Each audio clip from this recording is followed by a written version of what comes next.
સુરત શહેરના કાપોદ્રા પોલીસ સ્ટેશનની સર્વેલન્સ ટીમને મોટી સફળતા મળી। રાત્રિના સમયે અલગ અલગ ક્લિનિક અને લેબોરેટરીમાં ઘરફોડ ચોરી કરીને રોકડ રકમ અને મોબાઈલ ફોનની ચોરી કરતા 2 રીઢા આરોપીને પોલીસે ઝડપી પાડ્યા।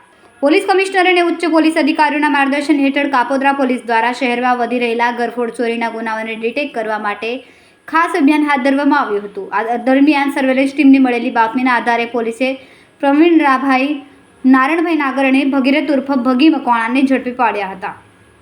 પકડાયેલા આરોપી પાસેથી ઘરફોડ ચોરીના ગુનાઓમાં વપરાયેલ મુદ્દામાલ તેમજ રોકડ રકમ કબજે કરવામાં આવી હતી। પોલીસ પૂછપરછ દરમિયાન બંને આરોપીઓ સુરતના વરાછા ચોક બજાર સહિત ભરૂચ અને આણંદ ખાતે આવેલી ક્લિનિકો અને અન્ય દુકાનોમાં ચોરીઓ આચરી હોવાની કબૂલાત કરી। કેમેરામેન સેનિલ વિરાણી સાથે વિશાલ છેઠા, માનવ પ્રભા ન્યૂઝ, સુરત। અમારા વિડીયોની નવી અપડેટ મેળવવા માટે સબસ્ક્રાઇબ કરો માનવ પ્રભા ન્યૂઝ ચેનલને, બેલ આઇકન ક્લિક કરો લેટેસ્ટ વિડીયો સૌથી પહેલા મેળવવા માટે।